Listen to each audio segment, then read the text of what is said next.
जनाब मुत्तहदा कौमी मूवमेंट के सीनियर रहनुमा हैं, वफाकी वजीर रहे हैं अमीनुल हक साहब, इन्होंने मुझे ज्वाइन किया है। गुफ्तगू का सिलसिला उनसे आगे बढ़ाते हैं। अमीन भाई अस्सलाम वालेकुम सर, क्या हाल है आपके?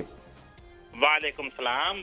अमीन भाई बताइएगा सर, ये जो फैसला सुप्रीम कोर्ट का आया, आप मुतमईन हैं, आप समझते हैं ऐसे होते? क्योंकि जो पाकिस्तान तहरीक इंसाफ मुस्लिम नून पर जिस तरह के इल्जामात पंजाब में लगा रही है, उसी तरह के इल्जामात मुत्तहदा कौमी मूवमेंट सिंध में पाकिस्तान पीपल्स पार्टी पर भी लगाती है। तो आप समझ रहे हैं ये दुरुस्त हुआ है जो कुछ हुआ? देखिए, मेरा ख्याल है कि दो चीजें थी। सबसे पहले तो मैं समझता हूँ कि सुप्रीम कोर्ट ऑफ पाकिस्तान का जो डिसीजन था परसों रात को, मेरा ख्याल है कि बहुत अच्छा डिसीजन था।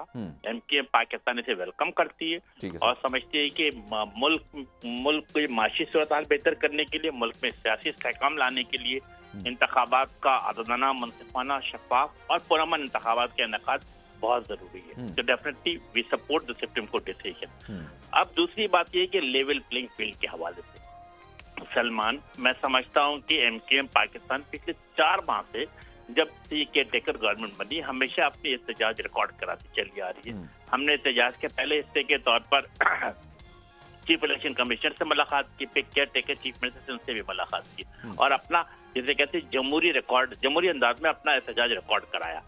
लेकिन इसके बावजूद हमें ऐसा नजर आ रहा है कि सिंध के अंदर एमकेएम पाकिस्तान को या जो अपोजिशन सियासी पार्टियां जीडीए हो, पीएमएलए हो या फंक्शन लीग हो या जीयूआई हो, उनको लेवल प्लेइंग फील्ड नहीं मिल रहा। वजह रीजन क्या है? रीजन सिंपल है कि पिछले 15 साल से 12 साल से जो ब्यूरोक्रेसी सिंध में मौजूद थी, उनको सिर्फ एक डिस्ट्रिक्ट से निकाल के दूसरे डिस्ट्रिक्ट पे ट्रांसफर कर दिया गया। एमकेएम क्या कहती है? एमकेएम कहती है कि जो दयानतदार किस्म का अफसरान है, जो गैर जानबदार किस्म के अफसरान है, जिनकी अच्छी रिपुटेशन है अपने अपने इलाके में, उन अफसरान को डीसी के तौर पर, एसएसपी के तौर पर तैनात करना चाहिए था। मैं समझता हूँ कि इसके ऊपर यकीनन हमारी रिजर्वेशन मौजूद है। न सिर्फ ये, बल्कि कुछ ऐसी भी सूरत हाल पैदा हुई है कि जो आरओज और एआरओज लगाए गए हैं, सलमान, मेरा ख्याल ये शहर कराची 3 करोड़ का शहर है और इसमें मेरा ख्याल तमाम अच्छे अफसरान भी मौजूद है। लेकिन वह क्या, हमने देखा कि हैदराबाद से कुछ अफसरान को कराची में डिपोट किया गया था। एमकेएम अगेन जिसे कहती है अपने एहतजाज रिकॉर्ड करा और हमारा मुतालबा है कि एआरओ लेवल पे, आरओ लेवल पे मुकामी अफसरान को तैनात किया जाए। तो सर आपने जो इलेक्शन कमीशन में इसके एतराज़ात जमा कराए होंगे, क्योंकि अब सुप्रीम कोर्ट में भी ये बात हुई थी कि आपको पर्टिकुलर किसी आरओ से, डीआरओ से प्रॉब्लम हो सकती है, प्रिसाइजली किसी बंदे के साथ हो सकती है, आपके पास इलेक्शन कमीशन का फोरम है, वहां जाके शिकायत दर्ज कराएं और अगर वहां सुनवाई नहीं होती तो फिर आप अदालत का दरवाजा खटखटा दें। तो सर इलेक्शन कमीशन पे जो एतराज़ात आपने जमा कराया, आपको लगता है कि आपको वहां पर सुनवाई हो जाएगी और तमाम एतराज़ात आपके मान लिए जाएंगे, अदालत का दरवाजा खटखटाने की जरूरत नहीं पड़ेगी? देखिए, इसके 2 हिस्सा है। मेरा ख्याल है कि let's come to the delimitation process पे। डिलिमिटेशन के प्रोसेस के ऊपर जो इलेक्शन कमीशन ऑफ पाकिस्तान में ने जो हमारे 13 एतराज़ात थे वो तमाम के तमाम रिजेक्ट कर दिए थे। वाइस वर्सा क्या हुआ, हैरानकुन बात, जो सोचने की बात है, जिस पे सवालिया निशान बन रहा था, वो चाहता है कि पाकिस्तान पीपल्स पार्टी के तमाम एतराज़ात को कबूल कर लिया गया। एमकेएम ने क्या किया? एमकेएम ने आईनी कानूनी जमहूरी तरीक़ेकार के मुताबिक इस्लामाबाद हाईकोर्ट में पिटीशन दाखिल की। मैं समझता हमारी जो 4 या 5 पिटीशन थी, लाहौर इस्लामाबाद हाई कोर्ट ने उसे रिफर बैक कर दिया है to board election commission of Pakistan को। जो कराची केमाडी डिस्ट्रिक्ट की थी, हैदराबाद डिस्ट्रिक्ट की थी, मीरपुर खास की थी, उसके हवाले से और कहा है कि आप जो जेन्युइन तरीक़ेकार है, जो किताबी अमल में जो लिखा हुआ अल्फाज, उन चीजों पे अमल करते हुए आप इसको दोबारा डीनोटिफाई करें। तो मैं समझता हूँ कि यस, हमारा एतबार तो कोर्ट पे तो मौजूद है, सुप्रीम कोर्ट ऑफ पाकिस्तान हो या हाई कोर्ट हो, मेरा ख्याल है यस, हम एज ए पोलिटिकल पार्टी उन पर एतबार करते हैं, एतमाद करते हैं, समझते हैं कि हमें इंसाफ वहाँ से मिलेगा।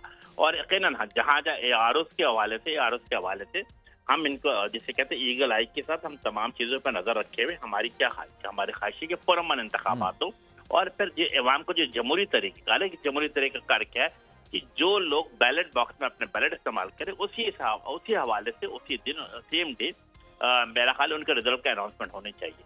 तो सर अब तो डिसाइड हो गया ना सर, अब तो डिसाइड हो गया कि डीसी डीआरओज होंगे, सुप्रीम कोर्ट का फैसला भी निकलकर सामने आ चुका है, तो कि ये अब तो ये सर डिसाइड हो गया, तो अब आपके भी कोई एतराज़ात हैं डीसीज वगैरह से या नहीं होंगे? आरओ से रिलेटेड कोई एतराज़ात होंगे या नहीं होंगे? क्योंकि अब तो ये हो चुका ना मामला।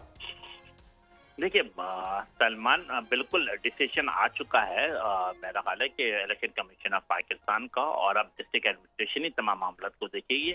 लेकिन हम डिस्ट्रिक्ट एडमिनिस्ट्रेशन से क्या तवक्का रखते हैं कि उनकी तरफ से मेरिट पे फैसला किया जाएगा, इंसाफ फराहम किया जाएगा, और इसी चीज को मद्देनजर रखते हुए मेरा ख्याल है कि एमक्यूएम पाकिस्तान के जो तमाम लोग जो इन मामला को देखते हैं, इन चीजों पे गहरी नजर रखे हुए हैं, और जैसे जैसे इवेंट अनफोल्ड हो रहा होगा, मैं समझता हूँ कि जैसे जैसे दिन गुजर रहा होगा तो हमें इन तमाम आरओज और डीआरओज के हवाले से अंदाजा होता जाएगा कि कौन मेरिट पे काम कर रहा है, कौन असूल के तहत चल रहा है, कौन कुछ ऐसे जरूर लोग हैं जो मेरा ख्याल है कि जिसे कहते हैं कि असूलों को बरखिलाफ, मेरिट के बरखिलाफ अगर अमल करने की कोशिश की गई तो एमक्यूएम पाकिस्तान उसकी निशानदेही भी करेगी, उनके खिलाफ आवाज भी उठाएगी और इलेक्शन कमीशन ऑफ पाकिस्तान को उसके बारे में बाखबर भी करेगी। ठीक है सर, अब कुछ सियासी मामला का जिक्र कर लेते हैं। जाहिर सी बात है आप लोग भी माशाल्लाह जल्द से जुलूस कर रहे हैं। ये बताइएगा सर, ये मुत्तहदा कौमी मूवमेंट का मुस्लिम नून से इत्तेहाद में मामलात आगे बढ़े हैं, जो 18वीं तरमीम या दीगर मामला थे सूबाई खुद मुख्तारी के वाले से, इसके अलावा कोई मामलात आगे बढ़ सके हैं नून लीग में मामला? देखिए,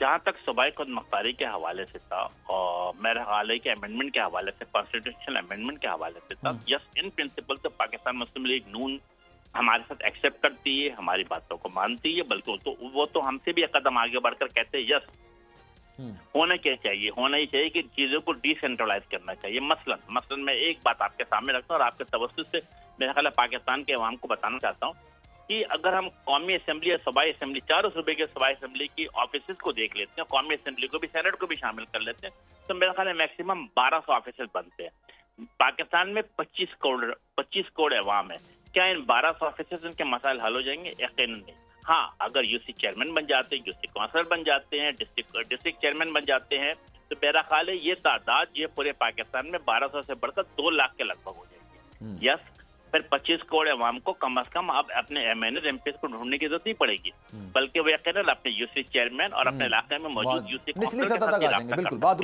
लेकिन सर माजी में कभी आपकी आप जितने भी आपके तहफ़्फ़ुज़ात थे, जितने भी आपके मुतालबात थे, वो एड्रेस नहीं हुए। आप लोग इत्तेहादी बन तो जाते हैं, लेकिन सर आपका शिकवा ये होता है कि उसको पूरी तरीके से पूरा नहीं किया गया। अब आप मुतमईन है नून लीग आप अगर पावर में आती है तो ये वाले मामला जो आपके, और 1 पॉइंट एजेंडा है सूबाई खुद मुख्तारी 18वीं तरमीम के मामले पर, दूसरा कोई पॉइंट नहीं है, इस पर मामला आगे बढ़ेगा? हाँ देखिए सलमान, 2 चीजें थी ना। मेरा ख्याल है क्या पाकिस्तान में 12-15 पॉलिटिकल पार्टी जो हुकूमत में आती है, ऐसा नहीं है। मेरा ख्याल है कि घूम फिर के अगर मैं अपनी सियासी तारीख को देखता हूँ, I am involve in politics in last 45 year, मैं क्या देखता हूँ कि या तो कभी पीपल्स पार्टी हुकूमत में आती है, कभी पीएमएल आती है, पाकिस्तान मुस्लिम लीग या पीटीआई। तो हमारे पास क्या था, हम उनमें से सबसे जो उस सियासी पार्टी से जिसकी एमक्यूएम की ज़हनी हमांगी बनती चली आ रही थी, हमने उनसे राब्ता किया, उनके साथ बैठे, उन्होंने भी हमारे साथ राब्ता किया, हमारे साथ बैठे हैं। और मैं समझता हूँ कि हमारी जो टॉप लीडरशिप थी और मिड लेवल की जो लीडरशिप, उनके आपस की मुलाकातें जारी है, और हमने किसी जगह पर भी कोई वजीर, मुशीर या गवर्नर की बात नहीं की, बल्कि हमने सिंपल 1 पॉइंट एजेंडा रखा कि यस ये जो किसी तरीके से जो है अमेंडमेंट की जाए आइन के अंदर, ताकि पावर को ऊपर से निकाल करके निचले सतह तक मुंतकिल किया जा सके। इसके लिए कॉन्स्टिट्यूशनल अमेंडमेंट है, पीएमएल तैयार है। हम मेरा ख्याल है दूसरी सियासी पार्टी के पास भी जाएंगे, हम जीयूआई के पास भी गए, जीडीए के पास भी गए, अवामी नेशनल पार्टी के पास भी गए। मेरा ख्याल इन प्रिंसिपल तमाम लोग इस बात को एग्री करते हैं। हमें इस बात की उम्मीद है कि जो वादा इस दफा हमारे साथ जो भी सियासी पार्टी करेगी, हत्ती इम्कान में इस बात को उम्मीद है कि आने वाले असेंबली में, आने वाले पार्लियामेंट में उसका अमल कराएंगे। सब्सक्राइब करें और बेल दबाएं ताकि कोई खबर रह न जाए।